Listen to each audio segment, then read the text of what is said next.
Okay, so I started out working on this basically because I got a grant from the famous MacArthur Foundation with another economist, Paul Romer, and later an anthropologist, Robert Boyd, to bring together people from all sorts of disciplines to really sort out what is the human, how do you model human behavior? Let's do it right. Get everybody together and figure it out. And the first thing I figured out very soon was that there's huge disagreements among the behavioral sciences. It's not like each behavioral science, like economics, sociology, etc. It's not like they all have their own views and they're all wonderful. We put them all together and we get a total picture. Not at all. What I found is that each of these disciplines has its own model of human behavior, more or less, and they're incompatible. They don't agree with each other at all. And more interesting even than that is, it doesn't seem to bother anybody.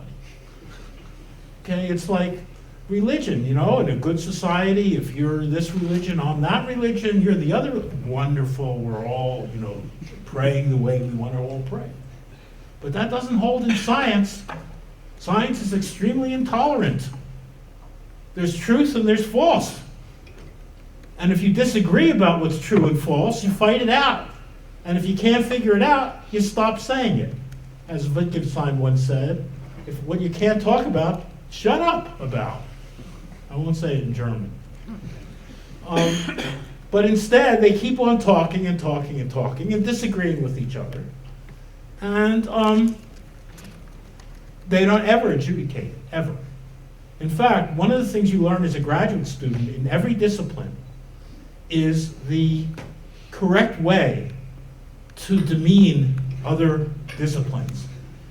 You know, you learn, oh, you know, the economists, they all would rather be CEO of some, you know, vinyl siding corporation, but they couldn't make it, so they teach economics. The sociologists, well, they're a bunch of bleeding hearts. They run around finding oppression everywhere, and they don't think, I mean, you know, they just don't think. They just emote. And you think you don't learn this? You learn this in graduate school. And biologists, well, I won't go into that. Biology is.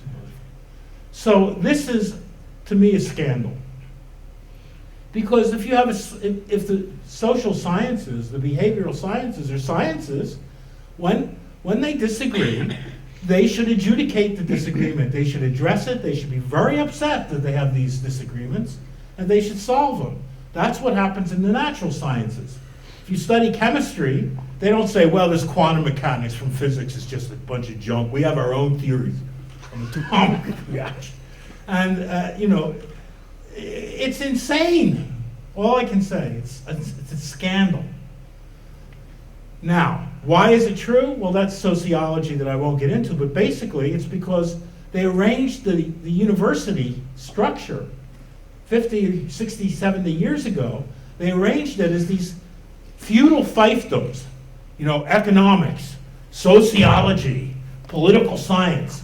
And each discipline has its own journals and its own hiring practices. And if you say something that political scientists like, you can publish it in their journals, and you can get hired, and you can tell other people those things. And if the economists don't like it, well, it doesn't really matter because they don't get you jobs. You don't publish in their journals. And so who cares what they say? And this is a common attitude. I remember once, one of the reviews I do review philosophy books too, especially when they have to do with ethics or other things that are humanly related.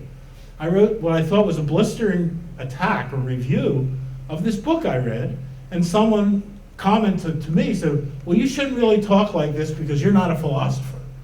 You know, like if you're not a philosopher, you should shut up. Well, at any rate, we now have the analytical and empirical basis for beginning to construct an integrated behavioral science. We have it now. And that does involve breaking down interdisciplinary boundaries. And the way that will happen is probably through funding agencies. Because if they start funding transdisciplinary research, well, if you've studied economics, you know what happens. People start funding it, other people start doing it. It's just incentives. So we can do it. So I'm going to talk, I know this is a little overdrawn, but I think it's basically correct.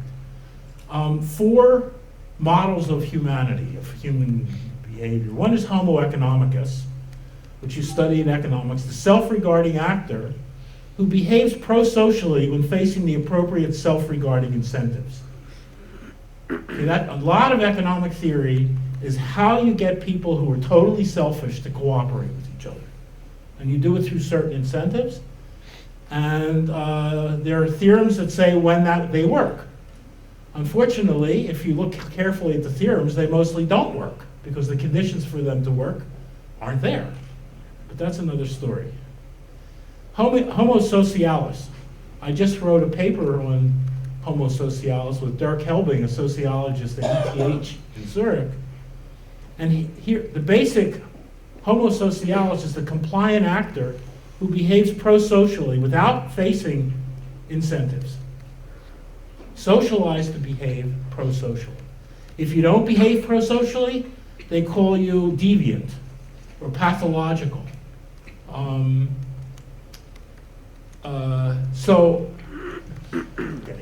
Third, Homo zoologus, the selfish fitness maximizer, this is biology, who is pro-social either because he's helping kin, his family members, or because he's playing tit for tat. That is, I help you, you help me. Back and forth. It's called reciprocal altruism.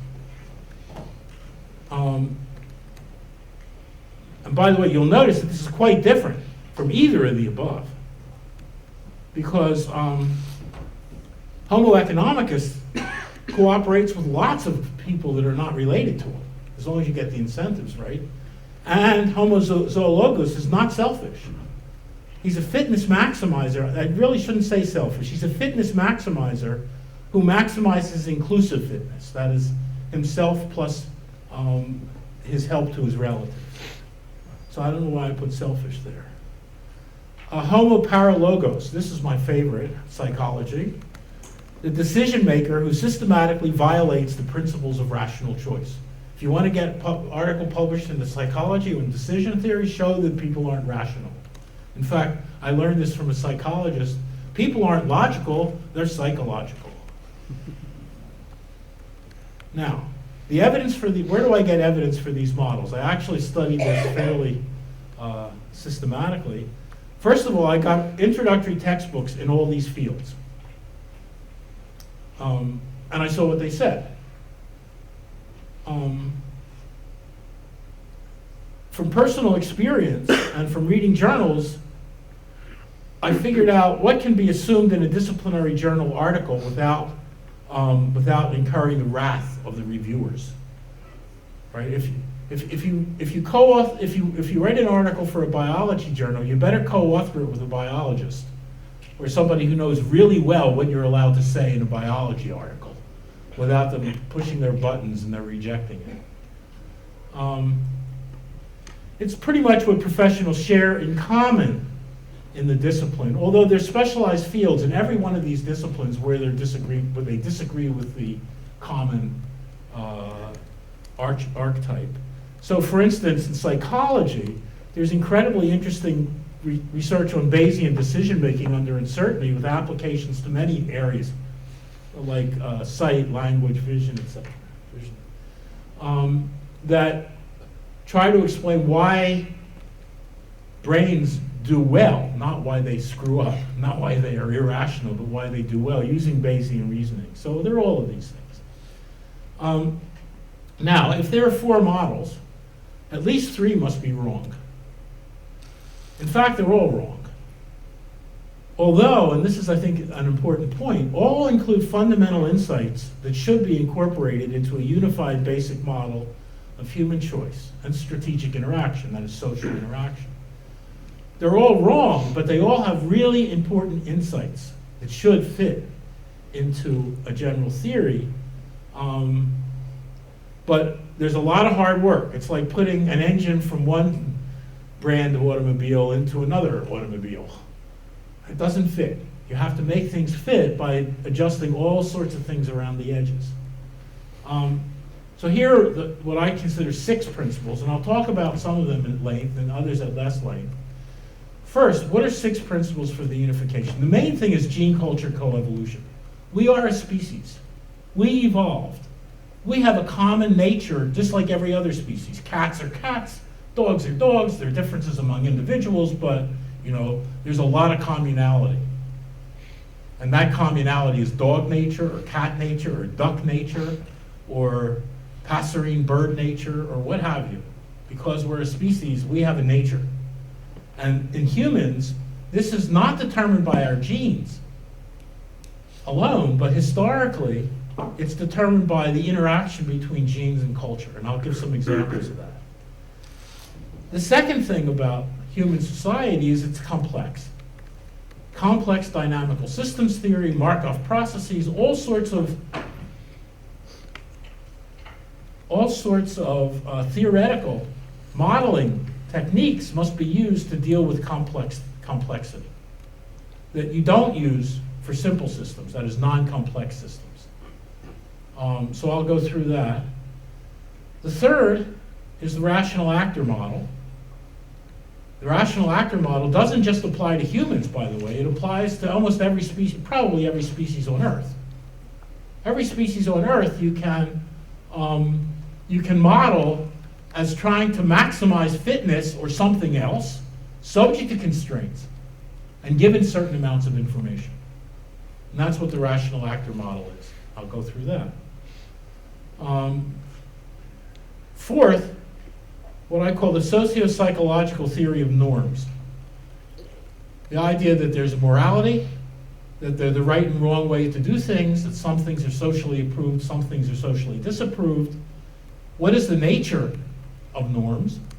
How do they interact with rational choice and other parts of the human mentality, etc.? By the way, it's really funny in a way, like sociologists generally, not all, I know a half a dozen who really love the rational actor model, but you could go to a conference of 100 sociologists and they'll all say the rational actor model is silly and give you reasons why it's silly, and the reasons they give are wrong. It's not that I don't like them, it's that they're just wrong. And you can, socio-psychological theory of norms, economists don't even know what you're talking about. If you say something like, well, people internalize norms. What does that mean? They eat them? What do they do with them? When I first did a paper, and I published it in the Journal of Theoretical Biology, on the evolution of socialization, even my best friends thought I was crazy. They didn't believe it existed. And I gave them articles to read. And after they read the articles, they believed it. But they're not articles that economists or biologists ever read. Okay, so these are really different disciplines have different approaches to this. And by the way, economics hates complexity theory. You can't do your math right with the complexity theory. So they try to avoid it. For instance, no agent-based modeling can occur in an economics article that's in any way credible. Fifth, and this is what I added because I don't think it's really the same as the others, the actor role model. The notion that society consists of objective social positions called roles and actors, individuals who fit ill or well into those roles. And in economics, we call that general equilibrium theory. You have firms that have jobs and produce on the production side, and you have individuals who are workers or managers or whatever that fit into the roles erected by the firms. And general equilibrium is when the fit is really nice. Of course, it never occurs that you're in equilibrium, but you can get close to it under certain conditions, general equilibrium. And similarly, in sociology, I argue the same thing. You have either a bad or a good fit of individuals and their social roles. And when the fit is good, you have a lot of social harmony and a lot of efficiency. When the fit is bad, you're way out of equilibrium and you get all sorts of phenomena that are very difficult to understand. By the way, disequilibrium phenomena in social systems are very difficult to model. They're almost never modeled outside of humans. You know, if you study ducks, you don't study conflict among ducks, you know. You study a system in which there are systematic competitions for, say, you know, sexual access and the like, but there's no disequilibrium. For humans, there's disequilibrium all over the place, unfortunately, or maybe fortunately.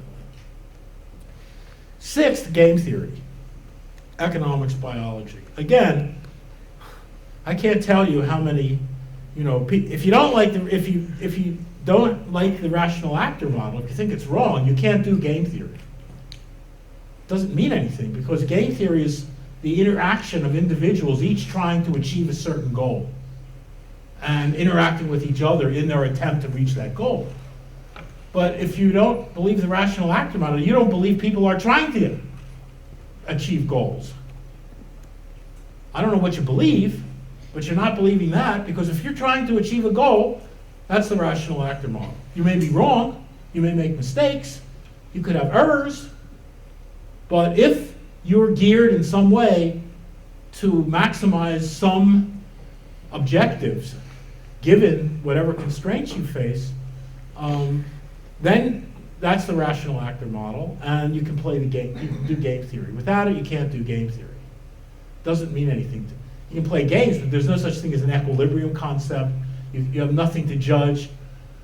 If people behave in a certain way, you can't say it reflects their preferences. If someone cooperates with you in an ultimatum game, if you offer them a little bit of money, for instance, and they reject it, you can't say that they're trying to do anything, because they don't have any preferences. If they don't have don't have the rational actor model, you just have behavior. We have this behavior: make low offer, other guy rejects. Why? I don't know. It's the way things are. You know, who am I to judge? So anyway, I'm making fun of it, but the fact is, people haven't really thought it through if they reject the rational actor model. Any rate, if you want to read about this, the first book we did, this was not didn't mention, was an edited book, Moral Sentiments and Material Interests. And the title comes, by the way, from two books written by Adam Smith.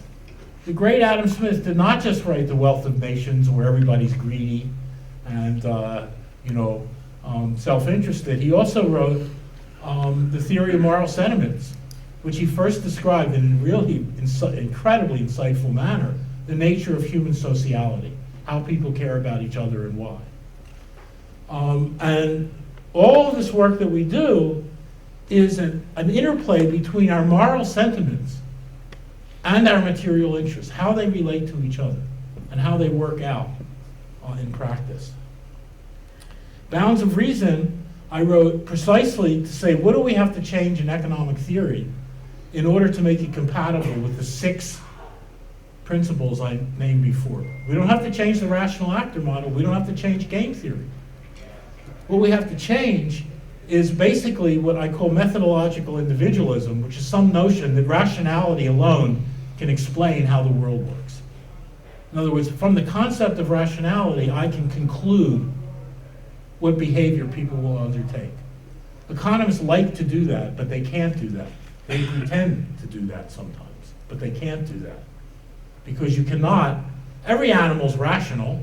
You can't go from rationality to behavior, because crabs behave differently from octopuses. And they're both rational. Now maybe you want to say you have to be intelligent too, you know? Well, I don't know about that. At any rate, this is a second application specifically to explain why humans cooperate and how. And it's not a settled subject. It's very much in current research, but we do rule out some things, including the notion that people are self-interested in that, and self-interested actors can cooperate with each other. Now, since I started working on this, I took seriously this idea that if you can't do transdisciplinary work by getting people, all of whom know one narrow thing, and ask them to talk to each other, because they can't talk to each other. They don't know how to talk to. They don't have a common language to talk to each other. But if you have the idea that they should be talking to each other, then every social scientist should know every discipline. Not in infinite detail. If you're an anthropologist, you don't have to understand articles on, left eigenvalues of, stationary states of Markov processes. But you should know basically what economists do and why, what arguments they use, etc. And similarly for the other disciplines. So that everyone is conversant in the various disciplines and have a common language that they can use to talk to each other. Now, why is this possible? And why didn't people do it before? Well, for me, what made it possible was the internet. Before the internet, if I wanted to learn a field, it would take me years. Okay, I want to learn population biology. Well, I go to the library, I get a couple of books, and then I go back and I get articles in these big journals from the shelves. And if I want to learn something new, or if I'm not clear on a point, I go back to the library, and in a couple of weeks I get the paper and I can read about it. Now, if I want to learn population biology, I just click. I get all the articles I need as soon as I need them, and I can order the books from Amazon and get them in 2 days. And if I have a real question, I can actually ask a biologist for the answer to that question. And so I can learn population biology in a year and a half, rather than, it's basically you couldn't do it before. And the same is true with every discipline. There's no discipline that you can't learn in a couple of years if you know statistics, basic math, the scientific method, and things that are generally part of what one does if one's a scientist. After that, you can become conversant in all these fields. And then you can talk to other people in these fields. You can really understand where they differ. And so part of what I did was actually produce in all these fields, except psychology. And I never will. So, for instance, I work on the stability of general equilibrium. And that's mathematical. It's economics, pure economics. No one knows what the Walrasian model is and why stability is important unless they're an economist. But you should know, because if you want to do social theory, you should recognize that the general equilibrium model in economics is a highly simplified model of human social interaction. It only has one type of institution, the firm, and it only has one type of agent, the individual, or you could call it family, but it's really an individual. Whereas in society, you have many kinds of institutions. You have governments, you have NGOs, you have churches, you have community groups, all sorts of institutions. And individuals have many roles, not just the type of work you do. But once you see that the general equilibrium model is just a highly simplified model of social life. And if you add these dimensions to it, you get a more complex theory. Now, what my colleagues and I have tried to do is actually prove that this Walrasian model is stable. And we succeeded in doing that. A simple Walrasian model is stable. It's not necessarily robust. It could be very fragile, but it's always stable. I could never begin to do that for a general sociological model. Couldn't even begin. But somebody will, and in the next 40 years, you're going to have a general proof of stability or instability. And I think it will be stability, but multiple equilibria, so you don't stay in the same basin of attraction, this and that and the other. Second, anthropology. I have an article on the origin of human political systems coming out in Current Anthropology, so that's anthropology. It was reviewed by anthropologists. My co-authors, one is an anthropologist, Chris Bohm, and a primatologist. Second, Carl von Schaek, who's a primatologist. Third, sociology. Now, unfortunately, this is coming out in review of behavioral economics, but I'm writing one now with Dirk Helbing and Andreas Diekmann, both sociologists. Well, Helbing is a physicist, unfortunately. So we're doing sociology too. And what else? Anything here? Oh yes, biology. In fact, I'm giving a talk in the biology department at Oxford in a couple of days because there's been a big dispute between E.O. Wilson, Martin Novak on the one hand, and population biology in general on the other, as to the nature of inclusive fitness. Well, inclusive fitness and the whole thing about all of biology, of population biology, is about how cells get to communicate with each other and cooperate, how individuals can form social systems. So all of sociobiology is studied in the biology departments. So what they have to say, if it's true, should be understood by everyone, and there could be things that economists like me can contribute to clearing up these horrible disagreements within biology, where I call it the clash of the titans. You get really first-rate theorists who totally disagree with each other about a subject. By the way, that has never happened, as far as I know, in physics. I mean, there's some disagreements sometimes, but they don't last long and they're resolved in the usual way. But this particular debate has been going on in biology for 50 years, starting with, well, I won't go through biology history. Anyway, so I want to talk about each of these six briefly. Well, I've talked about, spent too much time before, but I always do that. Gene culture coevolution, what is it? If you've never seen it before, individual fitness in humans depends on the structure of social life. Why? Because human societies are culturally structured, but given the structure, the culture of a society, that affects the genes in the next period, because individuals who are favored by society, the culture of society, have more children than those who don't. If you get murdered for behaving in a certain way, or you get ostracized, you don't have any children in that society, and maybe in any society. So culture affects genes.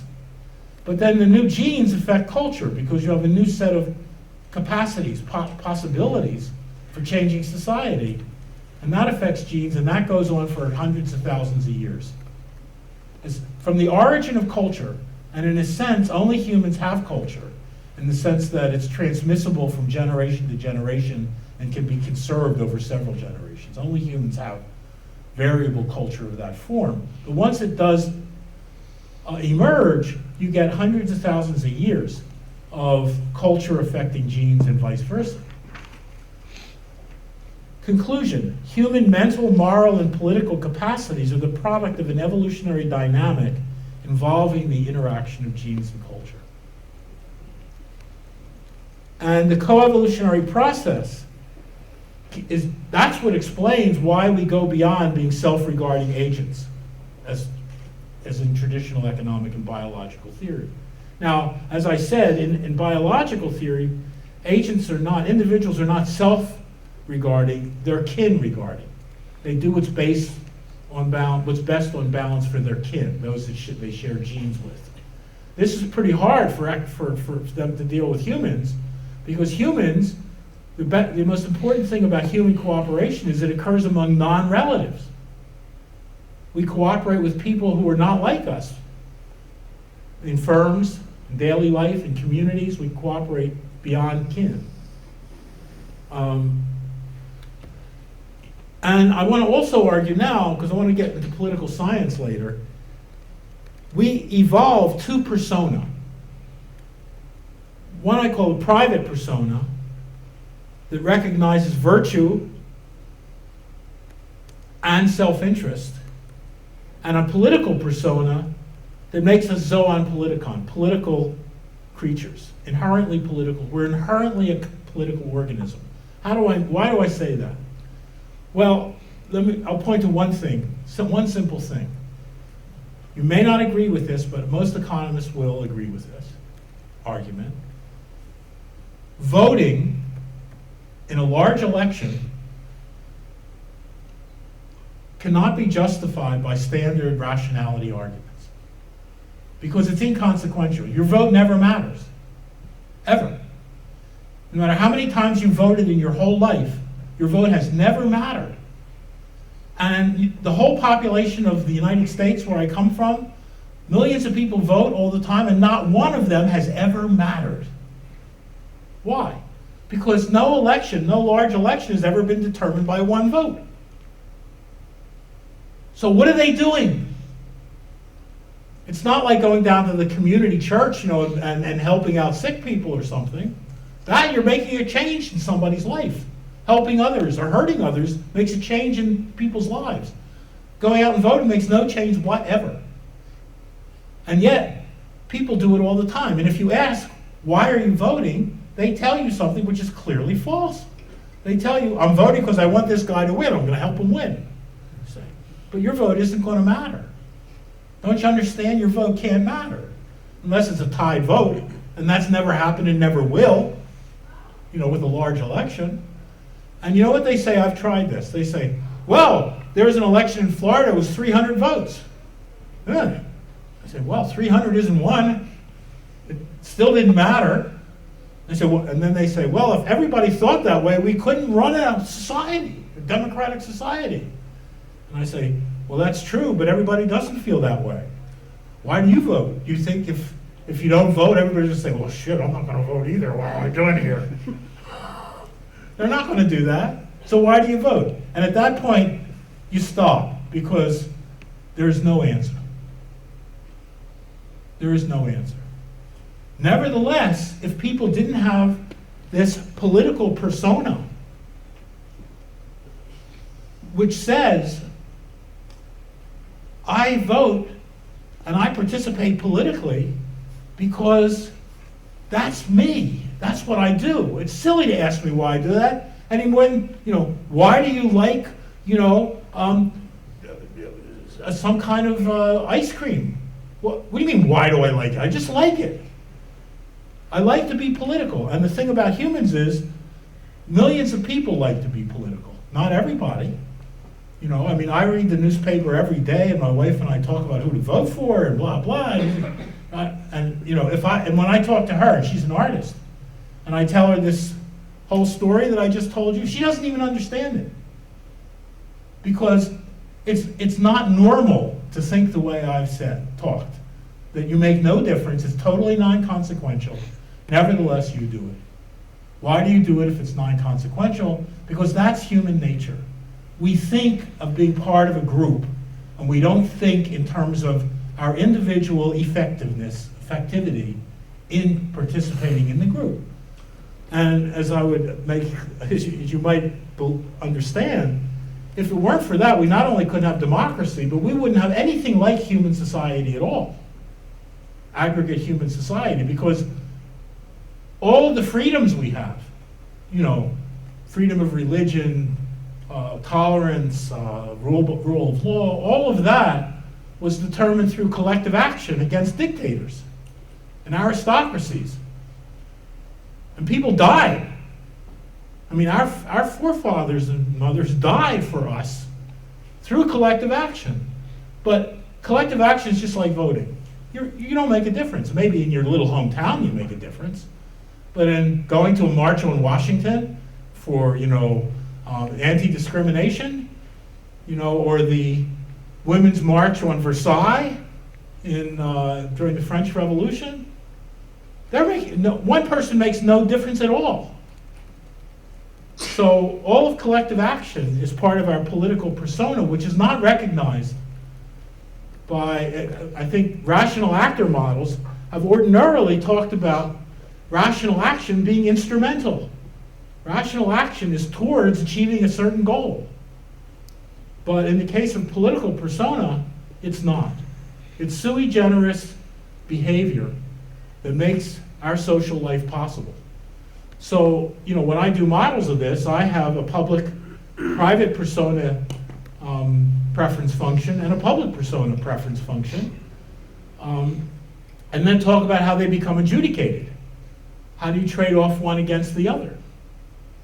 So all of this is gene culture coevolution. And in this paper that I showed you before, here, we try to argue how this political persona ever evolved, why and how it could have evolved.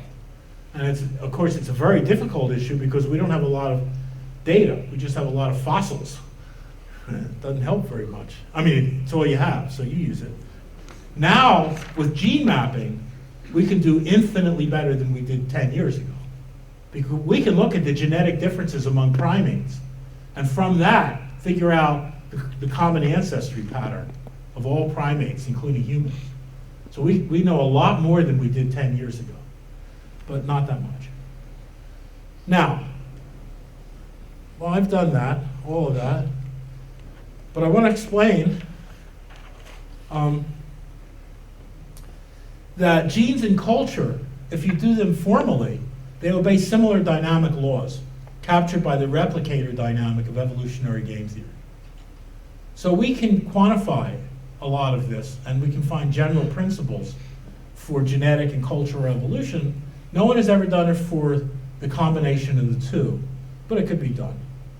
And that's because both genes and cultural units, whatever cultural point you want to, a cultural unit you want to talk about, they have three properties. One is they can reproduce. They can make copies of themselves. So you can tell somebody else that you believe in the meta-Christian Zygon, and they will understand that, and maybe they believe too, and then you've got a copy. Mutate, or more important perhaps, you can show someone how to make a watertight kayak, and then they can make a watertight kayak, and two people know how to do it. So they can reproduce. They mutate because it's not always received the way it was transmitted. And it can adapt. That is, cultural and genetic units that enhance the fitness of their carriers tend to reproduce more. So that's what we mean by evolution, these three characteristics. Now I want to give you a quick example of gene culture coevolution, and I will, I'll keep it, I can't do all of it. I could spend an hour and a half just talking about this. A dramatic example of gene culture coevolution is the evolution of the physiology of communication. Humans have language.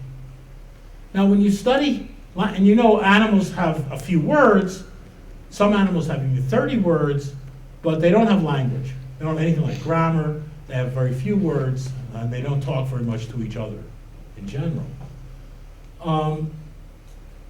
But what people forget is that once you get language, it changes the reward structure for the physiology of language communication. If you want to find out, if you want to ask, why doesn't the chimp speak? Well, you may have seen experiments like this. You can teach a chimp language with chips. You know, a blue chip means a toy, a red chip means a banana, and the chimp can manipulate the chips. Okay? But the chimp can't talk. It's not because the chimp is stupid, it's because they don't have the vocal cords to talk. They don't have the physiology of the larynx and the throat that allows them to make a lot of variable sounds. So chimps can go and a couple of other things, but they can't talk the way I'm talking. They just don't have it. Why do we have it? Easy. Once you get language, a proto-language, it's important for people to communicate to each other. Then those who can do it better, those who have the physiology for producing it better, and perhaps the cognition for doing it better, they'll have more kids because people respect what their capacities. And their kids will be more like them. Their larynx will be lower in the throat. They will have a hypoglossal canal that's larger so that nerves can go from the brain to the muscles in the face. By the way, have you ever noticed that other primates than humans have very few muscles in their face? They don't communicate with their face. Humans have hundreds of muscles. We see each other all the time, and we recognize small variations in facial communication. All of that evolved because people who could communicate with their faces better had more children who could communicate. This is gene culture coevolution. The culture of language gives rise to new genes that allows a more refined and powerful culture, and so on and so on.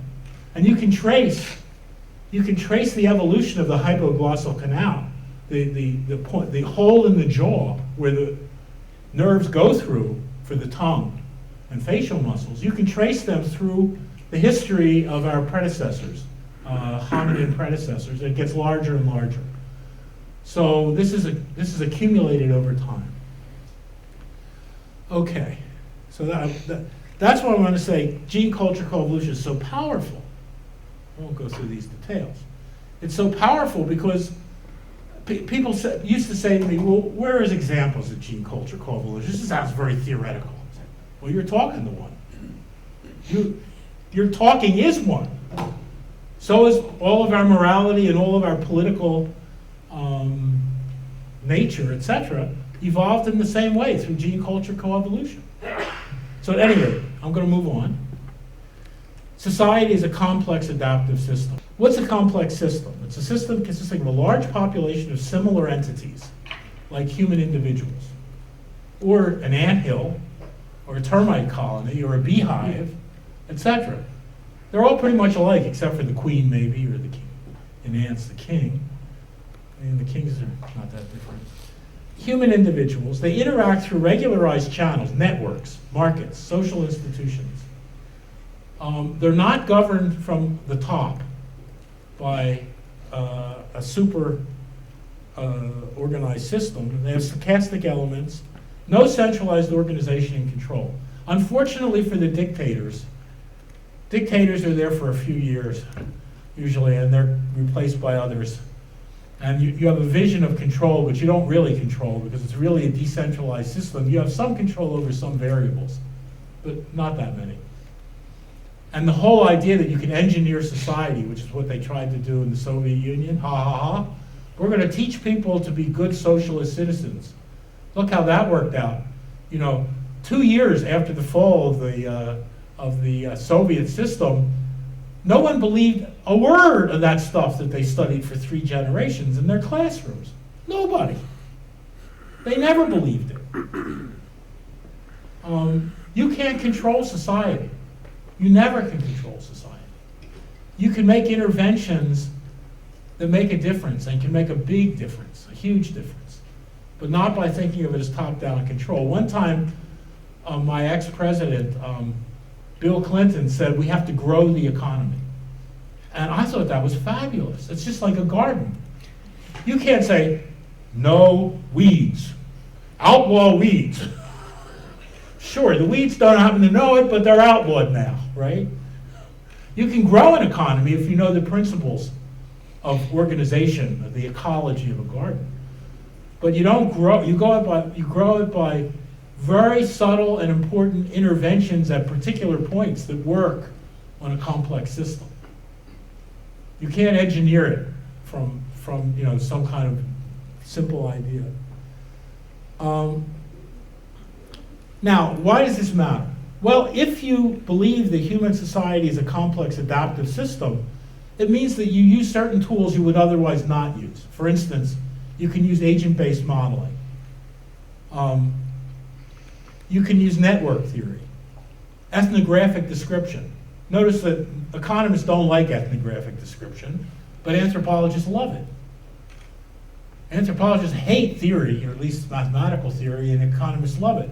But in fact, if you have a complex system, you should be listening to the anthropologists. In my book, Game Theory Evolving, which was about evolutionary game theory, I wrote in the preface that the summer before, when I was writing the book, I read 2 graduate texts, one in economics and one in quantum mechanics and physics. The quantum mechanics talks about the evolution of quantum mechanics from the black body radiation problem that Planck found the formula for, and Einstein in 1905 with the photoelectric effect. He explained that, Compton scattering, all the way up to 1923, the interplay between experiment and theory. And then in 1923, you get matrix mechanics and Schrodinger's equation, and we're done. That's quantum mechanics. That's the way it is today, except we can do better experiments today. They confirm the theory.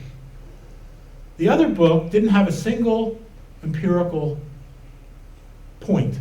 It made no empirical reference in the whole more than 1,000 pages. And that was the economics. In fact, when I gave this, said something like this in Marrakesh one day, one of the authors was in the in the audience, and he said to me, "Was that my book, Mascalel?" He said, "Right, Mascalel, Winston, and Green. It doesn't have any facts in it at all. It doesn't need any facts." But in fact, economics is much too easy because it doesn't need any facts. It only complicates things to have facts, so they don't want to hear it. And people say, "Well, you're going to destroy theory with your facts. Start doing theory, hard theory, once you recognize that these are hard problems. You can't say, well, let epsilon go to 0. Epsilon doesn't go to 0 all the time. You can find out when it does by referring to the empirical data. So anyway, this is a complex adaptive system. We really need ethnographic description, thick description for understanding human society. And then some people will turn some parts of that into analytical models that help us understand in a more concise way this complex behavior. In a way, understanding society is like a cubist painting.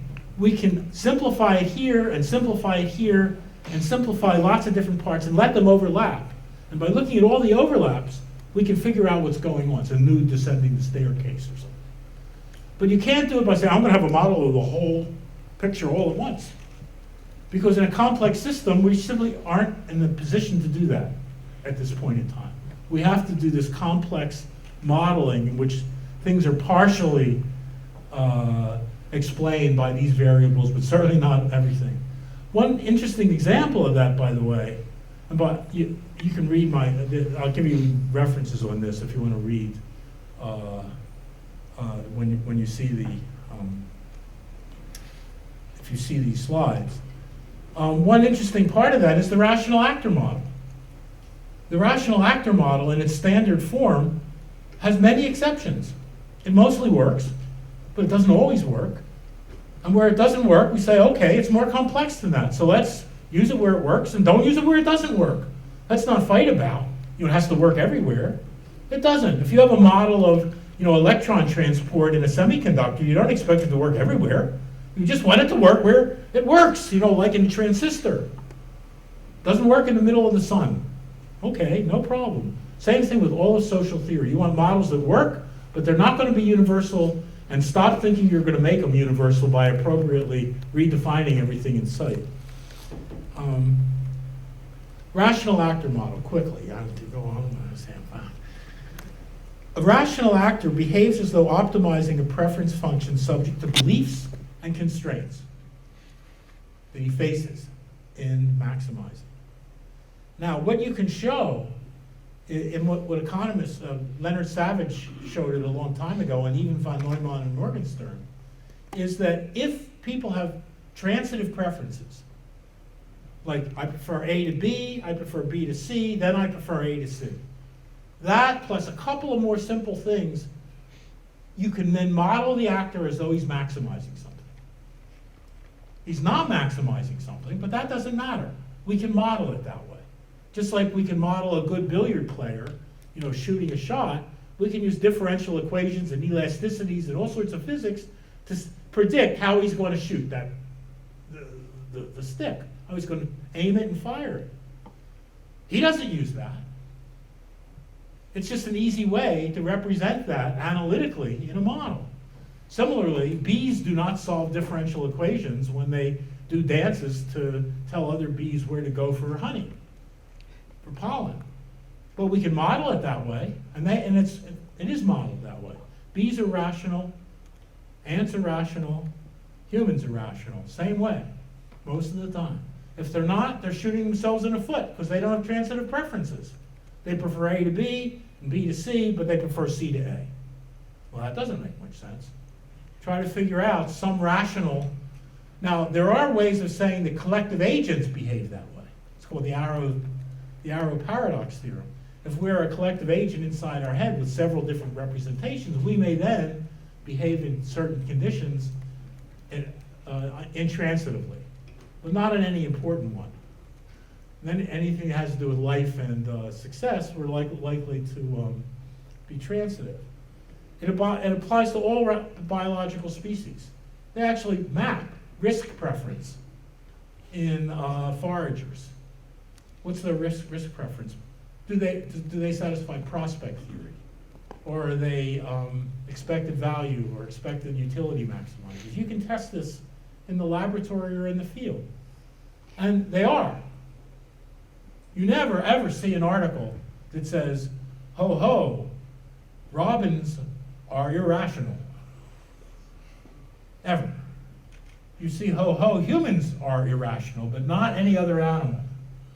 And of course, we're the smartest ones of all, so it's a little bit strange there, you know. If I were going out for a job, I'd rather compete with a robin than I would with another human being. So in general, rationality is genetically encoded. But in humans, and by the way, there are two concepts of rationality, substantive and formal. You must distinguish them. Substantive rationality means end rationality. Like, I'm doing this in order to improve my health, or longevity, or my wealth. You have an external measure of success. And you're rational if you maximally achieve that level of success. Formal rationality is totally different. Formal rationality means you have consistent preferences. It doesn't matter.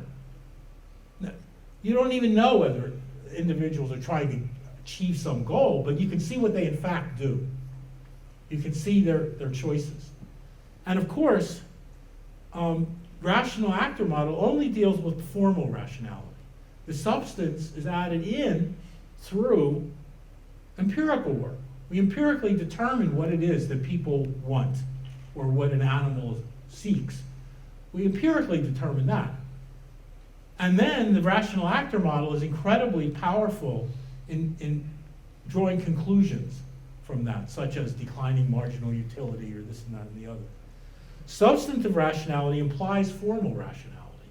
I mean, if you're really totally rational towards some goal, you must be formally rational, because otherwise you have cycles that are irrational.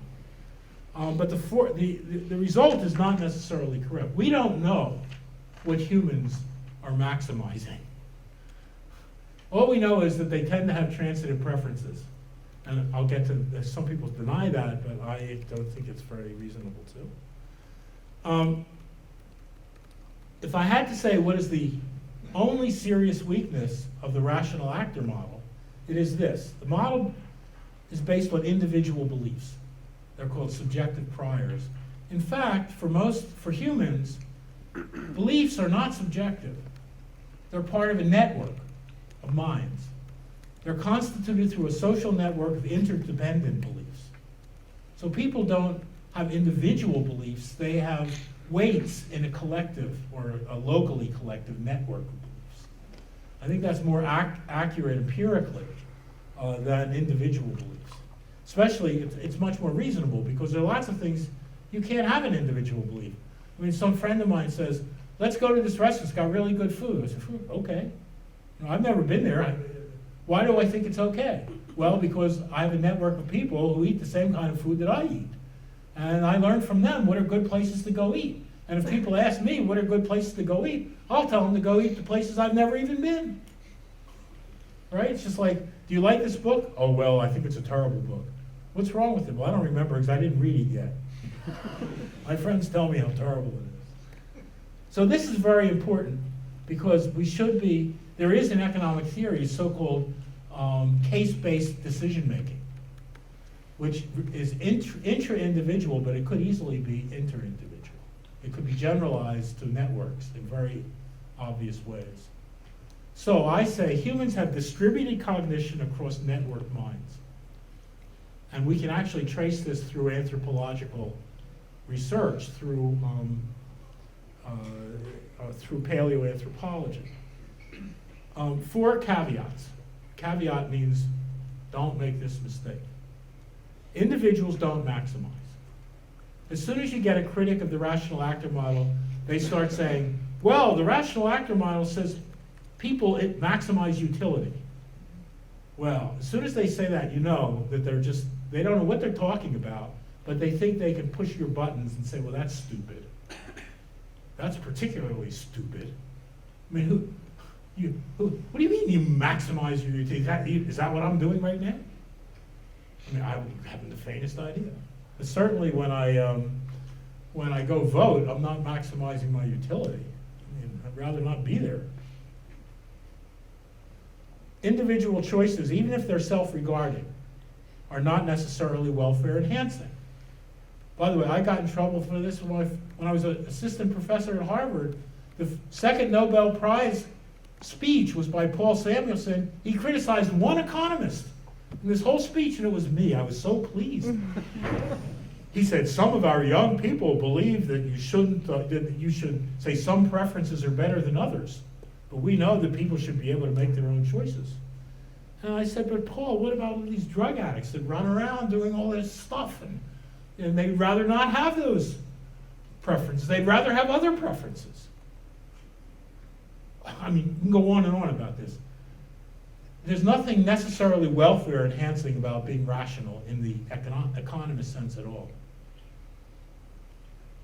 And that's why I did my dissertation on 1 or 2 chapters on how people prefer to change their preferences, which can't be possible if you think your preferences are welfare maximizing. And lastly, preferences depend on an individual's current state and current social context and time.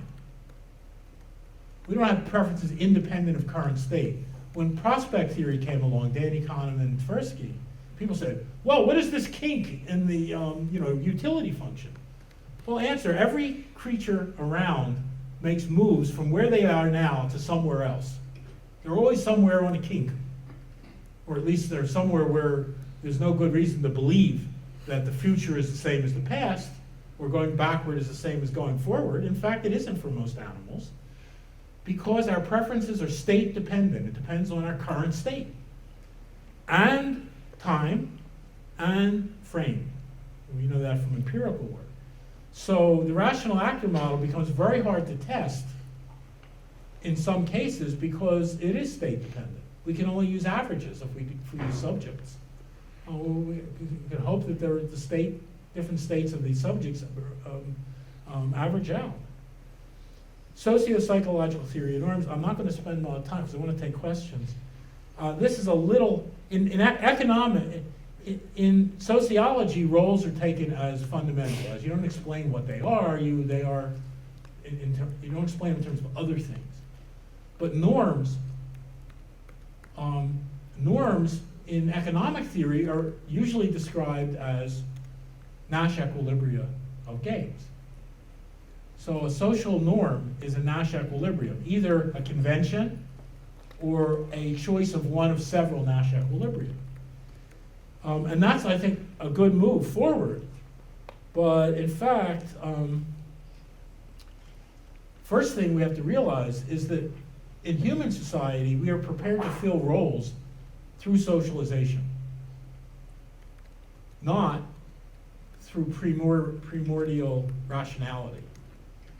People are prepared for the roles that are available to them. And socialization transmits that moral values by internalization. Now, internalization of norms means that you do it because that's what you prefer to do. It's not a constraint on your behavior. You don't behave morally because you prefer not to, but you're constrained by your morality to behave morally. People don't say, well, I really hate giving money to the poor, but I have to because that's what a good person does. That's mostly not the way human morality works. Human morality is, I do good and it makes me feel good. And I do more good because it makes me feel better. Okay?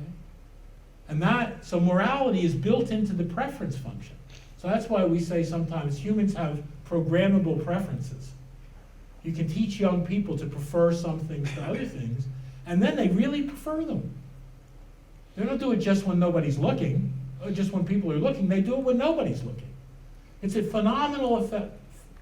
When we did our study of 15 small-scale societies, one of the things that stunned me when we got the results back was every single society, people behaved in anonymous settings in the laboratory. They mirrored the culture of their daily lives. They did what was right in their daily lives in the laboratory. Whereas anonymous, one shot. That was a shocker to me. But I think that's in general the way people are. So morality is in the preference function. It's not in the constraint. In that sense, I think Kant was wrong in saying, well, if it feels good, then it's not moral. Morality has to be a sacrifice. But that's not really what Kant said, but I won't get into it now. Okay. By the way, this is very important, humans are genetically predisposed to accept socialization from some social values and to reject socialization for other social values. No tabula rasa. This was a big mistake of the Soviets and also a lot of liberal sociology where, well, if people are mean to each other, it's because they're taught to be mean. Somehow society taught them to be mean. No, humans are mean. Watch out. If you haven't figured that out, watch out. We are mean. We like to be mean, especially to people who are mean to us. We don't have to teach that. You don't have to say, now Alice, I want you to go and kick her in the shins tomorrow at school. I'm going to talk to the teacher. If you didn't kick her in the shins, I'm going to punish you. And you're going to internalize the value to kick her. If someone kicks you, kick them back. You don't have to teach kids that. You have to teach them not to kick back. They kick back automatically. And similarly with adult society, the biggest pathologies are pathologies of revenge. People they're so angry at their girlfriend for cheating on them that they go and kill the two kids and kill the girlfriend and kill the guy, right? This just happened yesterday around where I live. So, well, I killed her. Then I thought I'd take the two kids with me to Mexico, but I didn't have a car seat, so I killed her. You think it's funny? This I read in the paper, right? Yesterday. It's not abnormal. It's a normal everyday newspaper event. So the fact is, humans they're not prepared, for instance, to have their kids raised collectively. They don't like that. They found that out in kibbutzim in Israel. But some things, so the question for our sociologists are what things can be socialized and what can't, or what's easy and what's hard. And I did actor-role theory, so I won't go through that anymore. And I did social equilibrium, so I don't have to do that. Game theory, I did that. Good for me. Game theory. Now, the thing about game theory is people who game theory, I assume you know what that is. There are actors, they have strategies, and each one makes a choice, and then there's an outcome, a payoff to each agent based on the collective pattern of choices they made. Now, to me, this is the most important thing for understanding life. In physics, there's no such thing as game theory. Nothing. There's no such thing as an agent is doing a best response to something that some electron is doing a best response to another electron. No such thing. There are maximization principles, Hamiltonians and that stuff. But there's no notion of strategic interaction. As soon as you get life, you get strategic interaction. Things grow in medium, they use up a lot of their medium, they got nowhere to go, so they have to start eating each other. And then some of them are bigger than others, and then they fight about it, and then they speciate, and on and on and on. Life is game theory. That's where it comes in. Now, why don't people like game theory? Well, first of all, game theory is a generalization of the rational actor model. It's rational actor model, plus everybody else is trying to maximize too. You can't all do it at the same time. So you need a special theory for how you interact when you're all trying to maximize some objective. It applies to the behavior of all life forms. If you study animal behavior, they use game theory. The basic text, like Alcock or Krebs and Davies, it's all game theory. It was invented, well, game theory was not, but evolutionary game theory was invented by the biologist John Maynard Smith and used to explain sexual combat in vertebrates. But the thing about game theory is it's a universal lexicon. Everybody can learn it, and you can use it for all biological theory. So it's a common language for everyone. Now, disciplines that ignore game theory have no analytical core. Okay?